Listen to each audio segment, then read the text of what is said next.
siku ya Jumapili. Nataka nizungumzie kwa muda mfupi namna gani ambavyo adui huwa anaiba watu. Ni namna gani ambavyo adui huwa anawaiba watu. Tumesoma kitabu cha Yohana sura ya 10 kwamba mstari wa 10, mwivi haji ila aibe, auwe na kuharibu.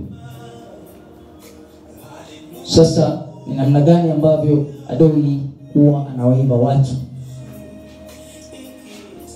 Njia ya kwanza ambayo adui huwa anawaiba watu, na ilianza tangu bustani ya Eden. Adui alihakikisha mwanadamu anamtenda Mungu dhambi au anatenda dhambi. Unajua? Na hii dhambi tutaizungumzia kwa namna mbili. Dhambi ya kwanza ambayo adui hutumia ili kumuiba mtu inaitwa dhambi ya asili.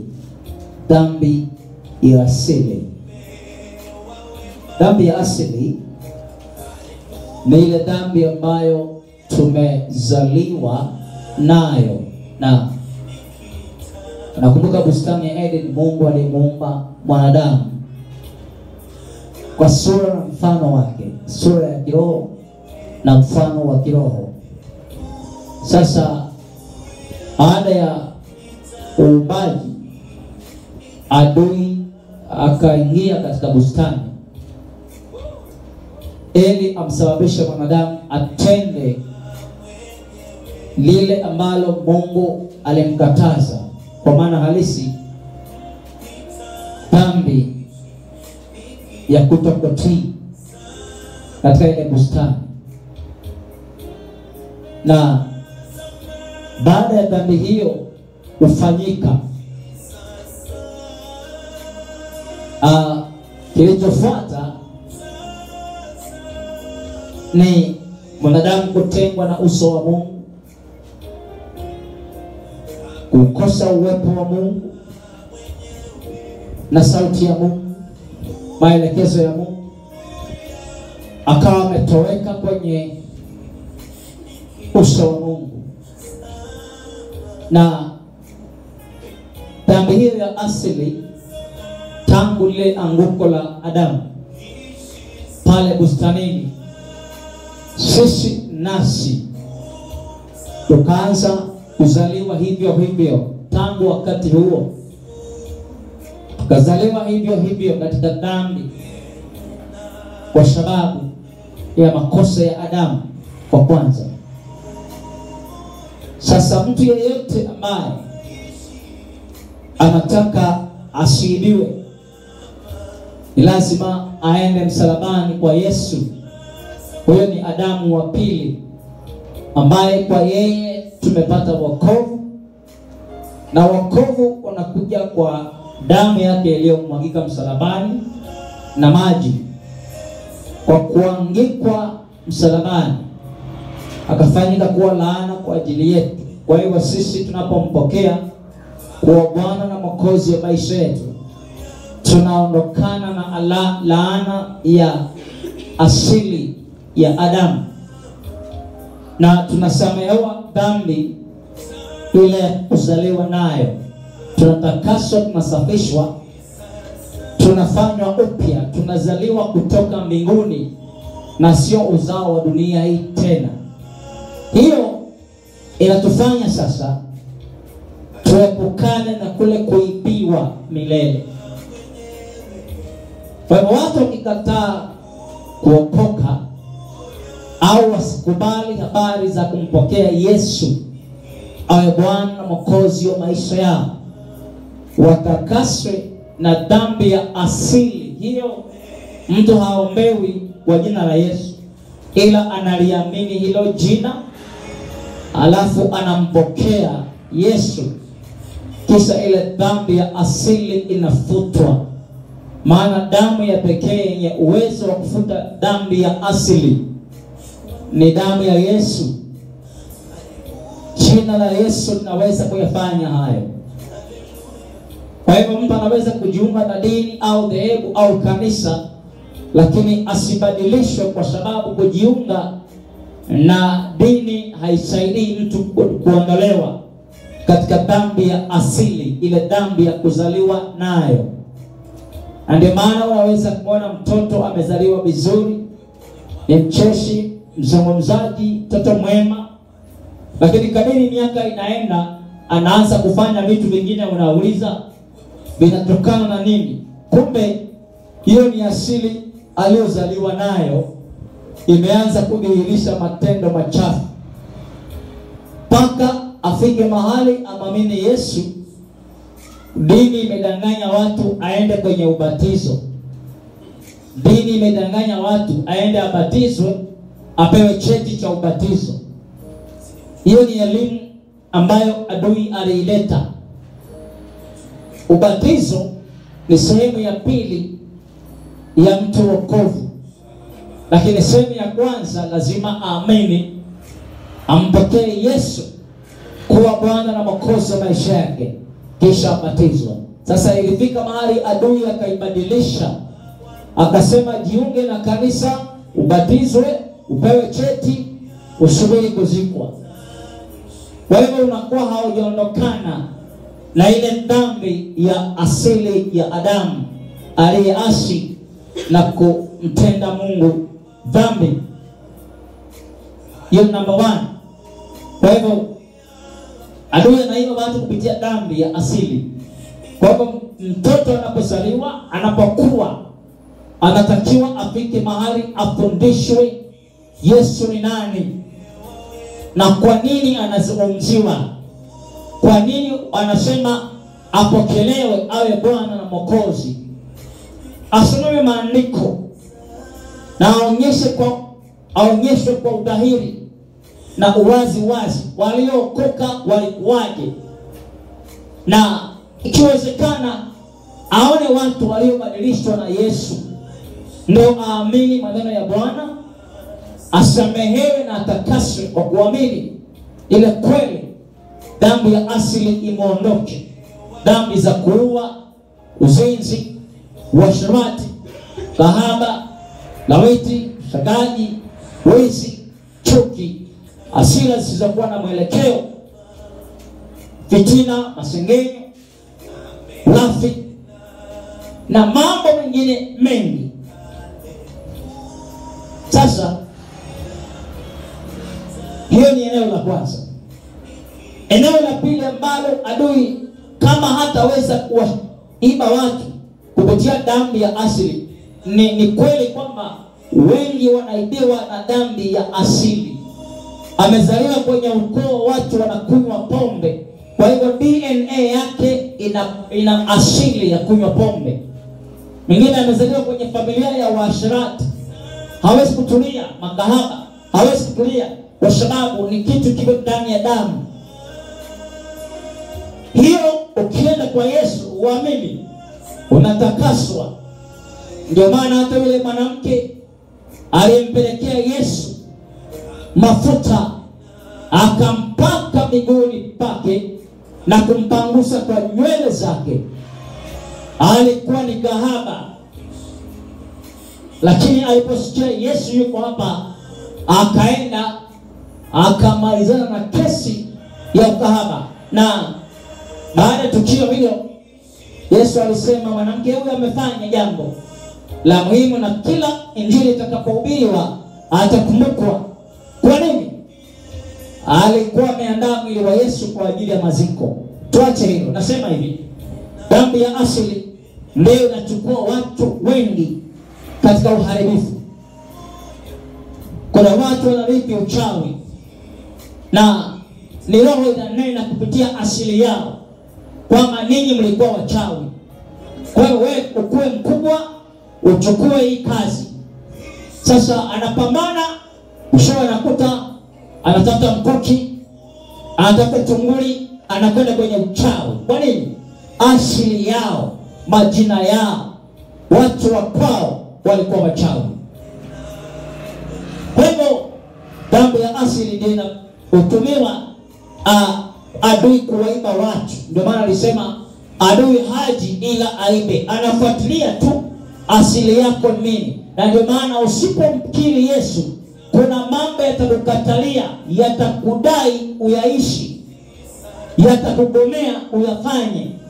Utapambana sana kuacha pombe, kuacha uasherati, kuacha ukahaba, kuacha uzinifu, kuacha uongo, kuacha hila. Kuna watu wana hasira, kuna watu wana maneno machafu, na adui atafuatilia tu mpaka aone unaishi yale maisha, kwa sababu ndio njia anaweza kaiba, kama neno linavyosema. Nikwambia kuna watu nzuri sana kwenye elimu, lakini elimu zao zilikatizwa kwa sababu ya uzinifu. Wakalala na wanaume huko, wakapata mimba, wakaacha shule, na hakuweza kufikiria kusoma tena, kwa sababu ile dhambi ya asili ilitumika kama njia ya kumfungia mlango ili aende upande wa pili, afanye matakwa ya adui. Namba ya pili na ni ya mwisho, adui anaiba watu namna gani? Mara nyingi ni kwa kushinikiza mawazo mabaya. Okay, kuna yale mawazo mabaya yanayokuwa ndani ya mtu, yanayotokana pia na asili ya kuzaliwa kwake.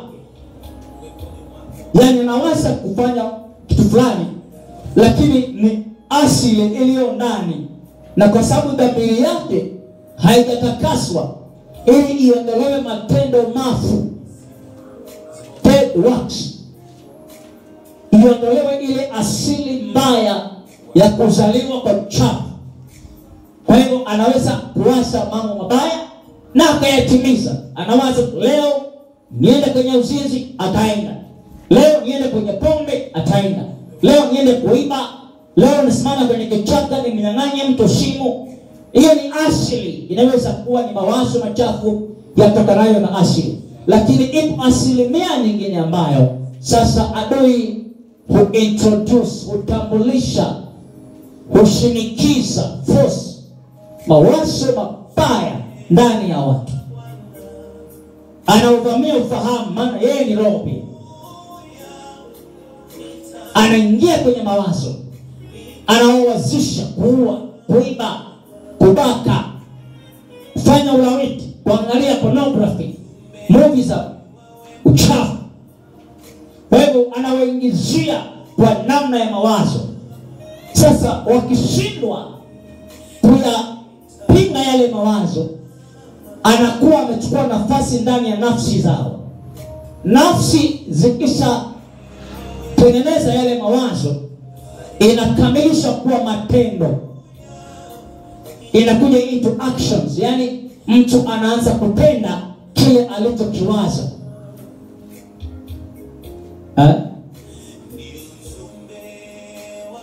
Kwa hivyo usione watu wanapotea ukadhani wanaanza tu ghafla na wanapotea.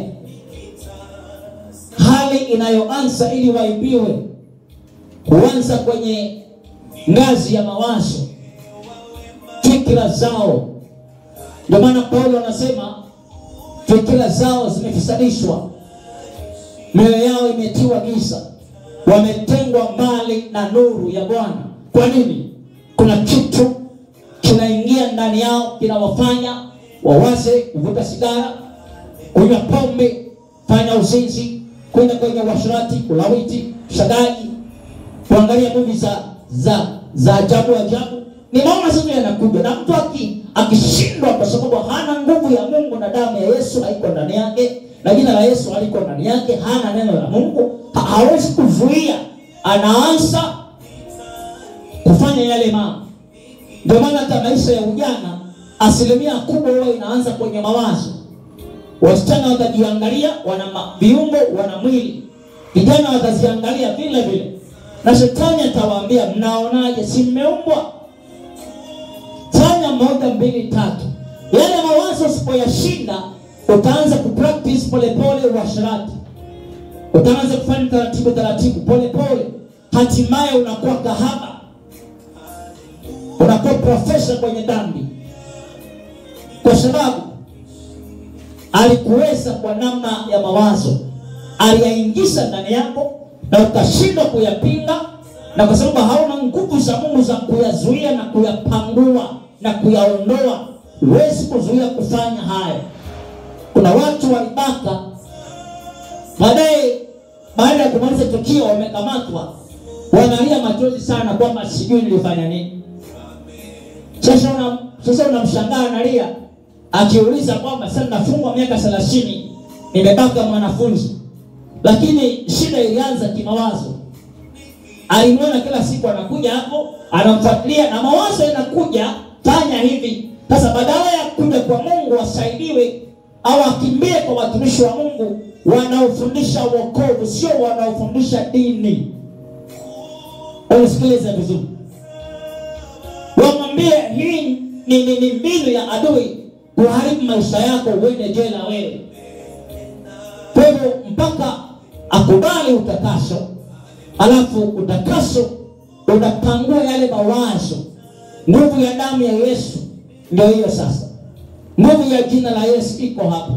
Nguvu ya neno iko hapo.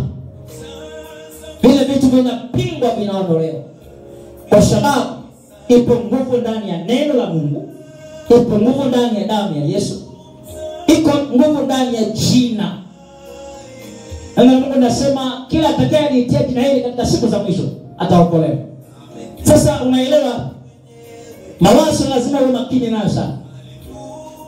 Watu wengi kutoka kwenye ndoa hivyo amewaza mshoe maamuzi. Watu kutoka nyumbani hivyo wakaenda kuishi kwenye mitaa. Anawaza naonewa, sielewi vyema, hawanisaidii. Kwa hiyo ametoka nyumbani. Sasa watu wasipoweza mawazo yao, adui atabaiba tu. Kwa hiyo mabinti wanaingizwa uasherati vile. Au unaangalia movie fulani, alafu baada ya hapo unakuwa umefungua mlango wa kuanza kuwaza. Kwa hivyo movie ndio inatangulia, alafu unaanza kuwaza baada ya movie. Sasa ile ndio alikuwa anafanya hivi. Na mimi siwezi kufanya, safari inaanza. Na sababu hauna nguvu za kupinga, ni sharti ufanye. Hadi unasikia addiction. Vitu vinavyoitwa uraibu wa bangi, uraibu wa pombe, uraibu wa wasichana, uraibu wa wanaume, uraibu wa vyakula, uraibu wa aina yoyote. Unatokana kwanza na mawazo yaliyotangulia. Ukishayafanyia kazi mara nyingi, inatengeneza kitu kinaitwa spirit of addiction, roho ya uraibu. Kwa maana Yesu alisema kutumia Paulo alisema msilewe kwa mvinyo, bali mlewe kwa Roho Mtakatifu. Unajua mlevi ni mtu aliye na uraibu. Yaani mtu hawezi kukaa masaa mawili hajanywa pombe. Akikosa anaanza kulia mwenyewe. Akikunywa pombe anaacha kulia. Ina maana pombe inamliza. Kuna mwingine asipovuta sigara anasikia kizunguzungu. Akivuta kizunguzungu kinaisha. Amekuwa raibu, lakini huwezi kuamini ilianza wazo la mara ya kwanza. Kwa hivyo hata waliookoka wanaweza kuibiwa namna hiyo hiyo. Ameintroduce mawazo ili uwe kinyume na Mungu. Taratibu tu. Usipoyapinga, usipoyapuuza na kuyakataa ili yasifanye kazi. Maana unajua hata ndege anapokwenda kwenye mti huwa anatafuta kuweka kiota.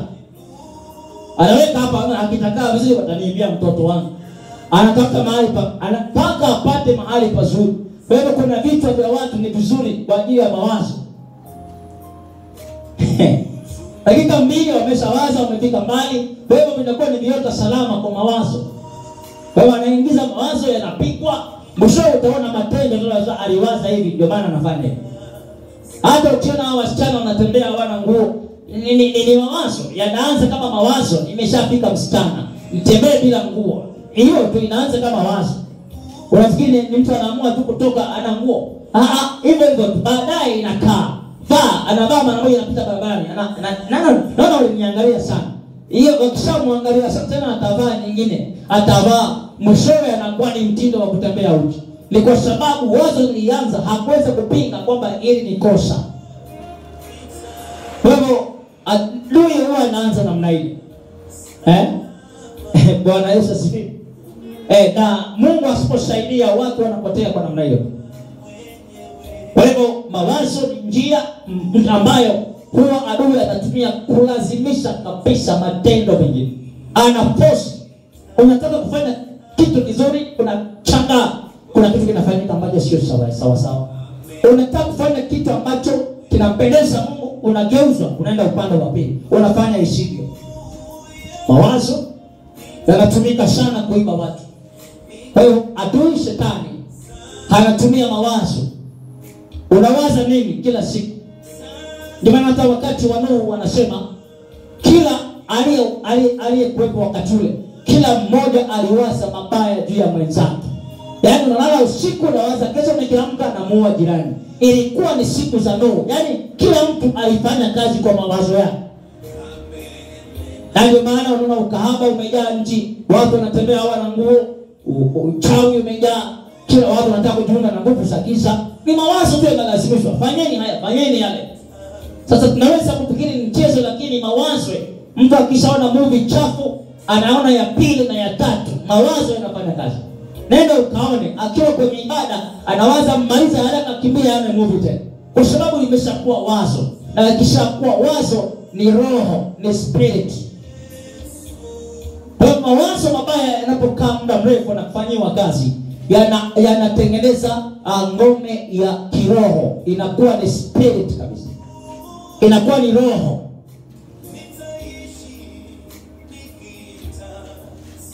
Kama unaanza kujikatia tamaa, kujidharau, kuona haufai, hata kama watu hawakuoni haufai, wewe ndio unaona haufai. Hiyo ni roho inatengeneza mazingira. Ili siku moja ufanye maamuzi mabaya ya kutoroka au kufanya kitu kibaya kwa sababu uliona haufai, hakuna naye kupenda, hakuna naye kusikiliza, hakuna naye kuthamini. Ni mawazo, ni vitu ambavyo adui hutumia kuiba watu. Yes. Bwana Yesu asifiwe. Ndio maana tumekatazwa kuwa makini katika maisha. Tumeambiwa tuwe makini. Tumekatazwa kugusa vitu visivyo, kuangalia vitu ambavyo sivyo, kushiriki mazungumzo ambayo sio. Maana kitakachofuata ni mawazo yanayoendana na kile kitu. Jilinde sana na mawazo mabaya.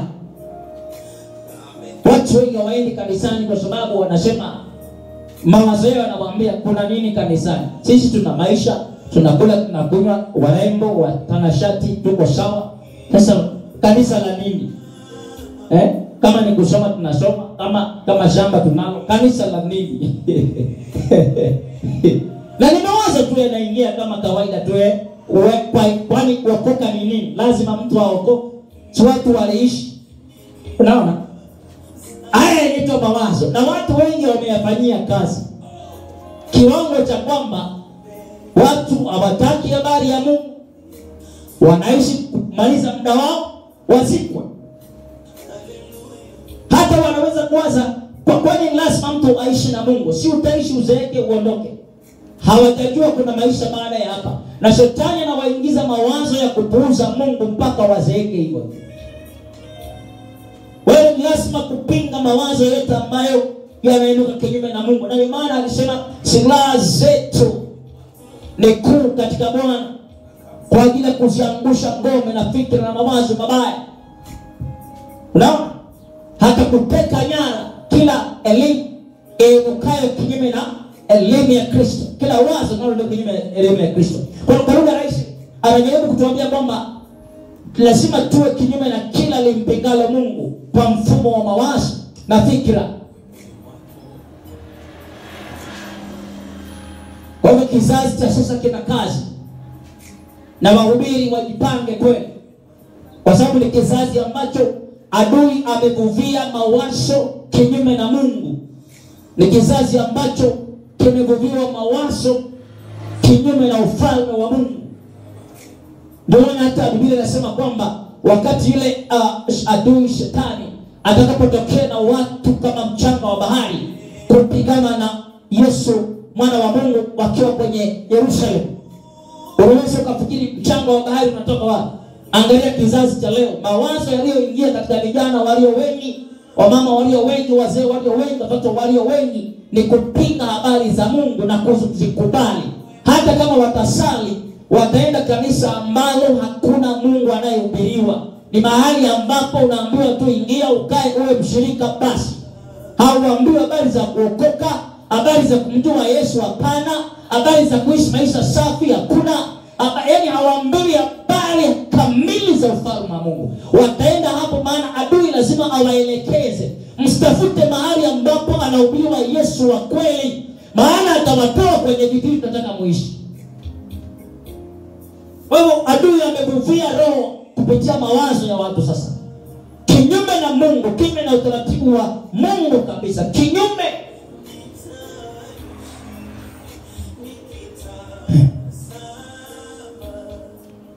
Ndio unasikia ushoga. Sasa hivi watu wanaanza kuolewa wanaume kwa wanaume, wanawake kwa wanawake. Ukiwaona shida ni nini?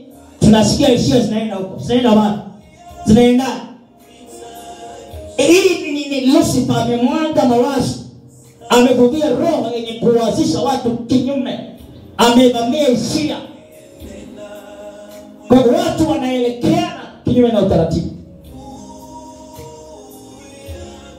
Na adui amevuvia mawazo ya dunia, muziki, disco, danzi.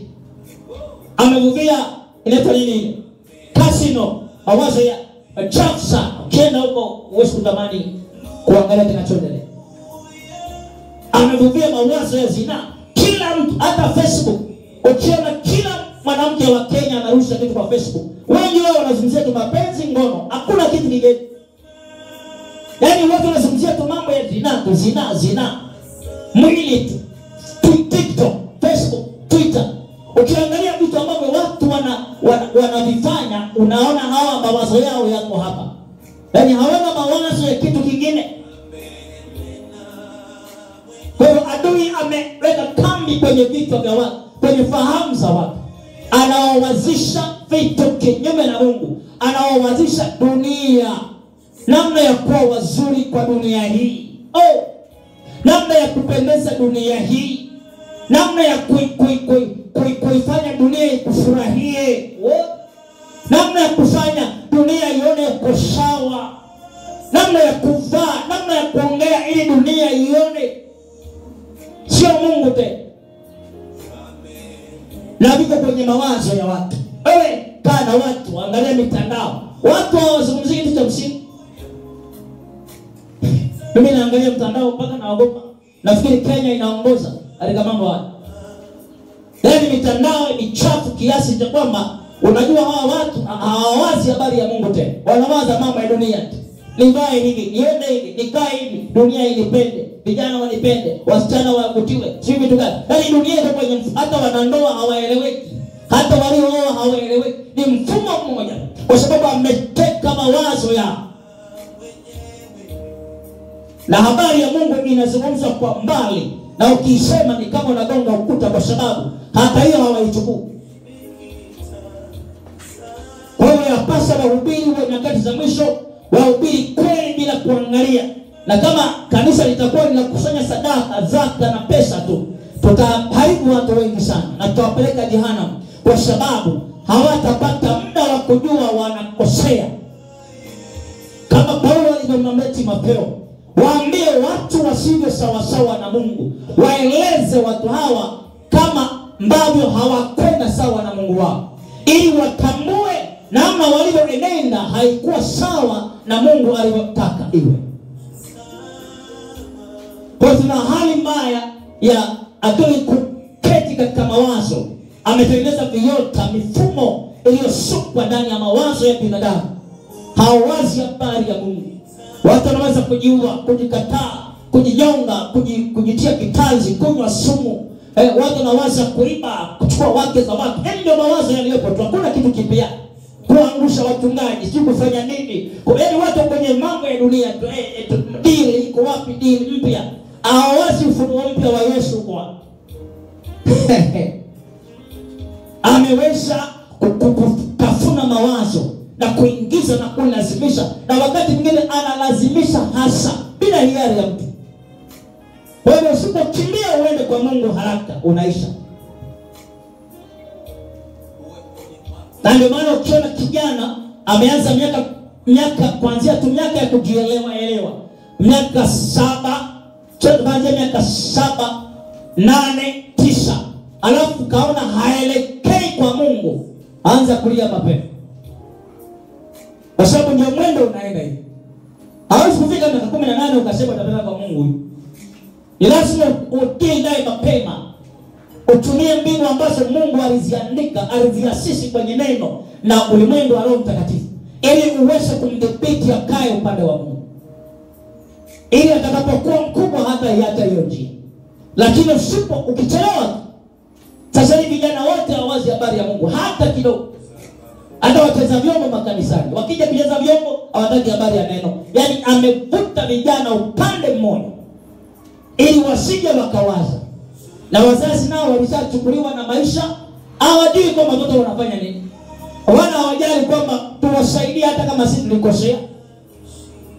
Lakini pia wengi wa wazazi wamejiunga na dini, lakini sio kuokoka pia. Kwa hiyo hawezi kumwambia mtoto okoka ili uwe salama katika haya. Na wakati mwingine wanawaambia wokovu hauna maana kwa sababu tuliona watu wameokoka na hawakwenda mahali. Wasijue kwamba hao hawakuokoka. Watu waliokoka walienda mbali. Sasa shida imekuja hata tafsiri imekuwa mbaya, na watoto hawezi kuambiwa na wazazi kwa sababu na wazazi nao hawaendi njia ya Mungu, wanakwenda njia yao. Adui anaimba watu kupitia mawazo. Nimepanua tu somo kueleza kwa namna ilivyo. Hata wazazi wanawaza vibaya kuhusu wokovu, kuhusu kumtumikia Mungu. Maana waliona wachungaji ambao walikosea, wakafanya uzinzi na wanawake, waliona sima askofu walifanya nini, waliona sisi wachungaji. Sasa mimi hiyo nimeikataa kwenye maisha, kwa sababu kama watu wengine walikosea, sio kila mtu anakosea, sio kila mtu ataishi maisha yake. Kwa hiyo wanawaingizia hata watoto wao ile hali mbaya. Hakuna Mungu, hakuna kutumika kwa Mungu, hakuna watumishi wa Mungu. Na wao wanajaa wakati dunia imeshawamaliza, na pia kwa Mungu wameambiwa hakuna mtu yuko kwa Mungu. Kwa hiyo wao wanasema basi tunaye na maisha. Laiti kizazi kingejua mambo. Kwa hiyo ndio njia ambayo adui huwa anaiba. Na mambo yote unayaona yanaanza hivyo, mwisho inakuwa uraibu, pombe, movie, pornography, uzinzi, uongo, uasherati, kahaba. Mtu anakuambia nini miezi iliyopita sikuwa sasa ndio yani sielewi. Natamani kuacha hii hali. Wewe mwingine aliyekuja hapa mpaka hata ukaka alishindwa kaenda. Na wewe sikujua kama anakuja kuokoka au naye alikuwa na mawazo ya kujaribu pia. Yaani vyote tuko pamoja, inaitwa mawazo. Akili zinapamiwa kiwango cha kwamba mtu hawezi kujizuia hata kuua mwenzake. Anaua kabisa. Unasikia mpetana kwenye mto amekufa, mara amenyongwa, ameumizwa. Hata watu hawawezi kuzuia kwa sababu mawazo yameshakita kiwango cha kuwa roho sasa. Yaani ile falme, demons, mapepo yamesimamia mawazo yao. Kwa maana mawazo yakishakaa kwenye fahamu za mtu kwa muda wa kutosha, mapepo wanatuma kuyasimamia. Yaani kama supervisors. Kwa hiyo kuna watu wako under supervision, wako chini ya usimamizi wa mapepo ya uzinzi, mapepo ya uasherati, mapepo ya ukahaba, mapepo ya ulawiti, mapepo ya pornography, mapepo ya suicide mission, mapepo ya uongo, mapepo ya udanganyifu, mapepo ya ujanja. Yaani kuna mapepo ya kila namna, kila hata usagaji una mapepo yake, ulawiti na mapepo yake. Bangi anaanza kwenye pornography huko ndio yanaingia watu vile. Alafu baadaye wanaunga mtandao mmoja. Na unakuta watu kwa sababu hawakujua mawazo watakiwa kuyaondoa au kushindana nayo kwa njia ya Kristo Yesu, yakisha kuwa inakuwa ni roho kamili ya kuwatesa. Wengi wako chini ya mateso. Sasa hapo ndio unakuta wanamwambia mtu habari za kuokoka, lazima mapepo yamtoke kwanza, kwa sababu yalishachukua nafasi kwenye maisha. Naamini kila mmoja aliyesikia amebarikiwa. Tufike ifike mahali tujiokoe na kizazi hiki cha ukaidi. Petro akasema, tubuni na mjiokoe na hiki kizazi cha ukaidi. Perverse generation. Kizazi ambacho yani wana mambo ya ajabu sana. Sasa au kiangalia hakuna faida. Kwa hivyo amesema Yesu, Petro alisema mjiokoe na hiki kizazi cha ukaidi.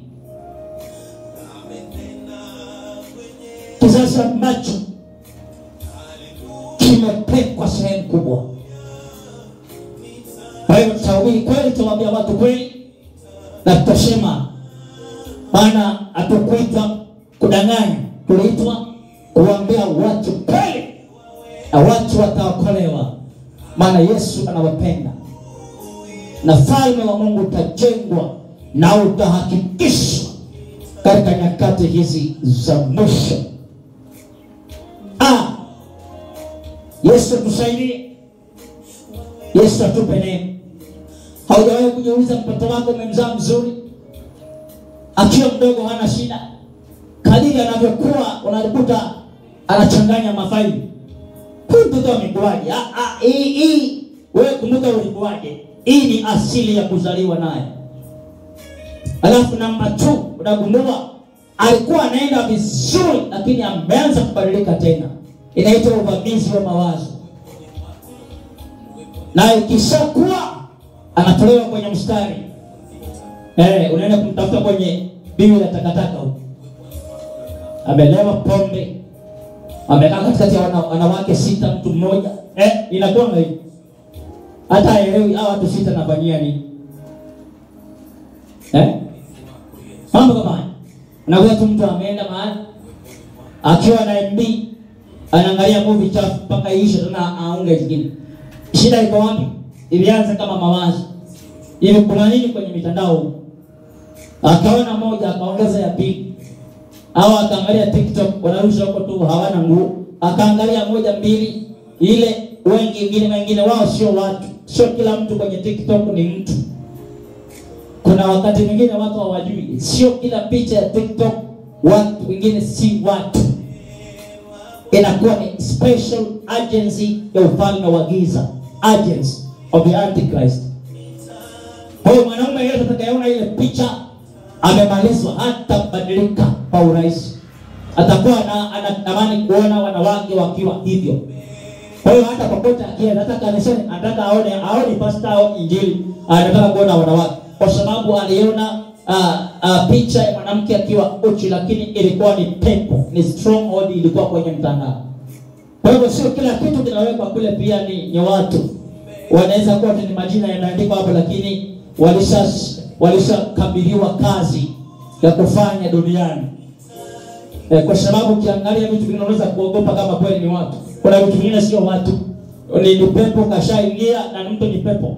Kwa hivyo anafanya kazi ya pepo, na baadaye utakuta watu hawa wanajimaliza, wengine wao wanajinyonga, wengine wanagongwa na gari tu, unakuta mgongwa na gari anakufa ghafla. Mambo mengi yanafanyika kwa sababu shetani akisha kutumia, baada ya muda anakutupa.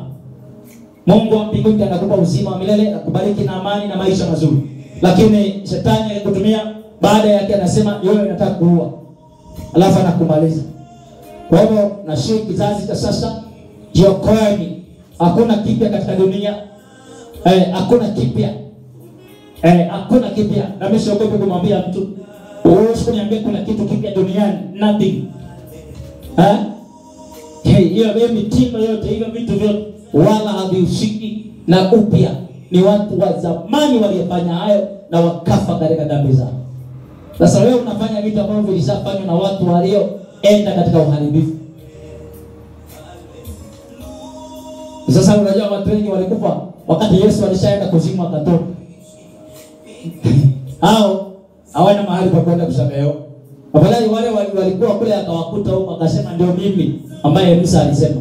Lakini sasa waliokufa Yesu ameshatoka kuzimu, amewatoa wale, amewapeleka paradiso. Kazi wanasubiriwa kwenye moto. Na wewe unaenda na dunia tu unafikiri utakuwa salama. Hii dunia achana nayo, hakuna kitu kipya. Wenzako tunakwambia Yesu ni Bwana. Mungu awabariki katika jina la Yesu. Amen. Father, we bless your name today.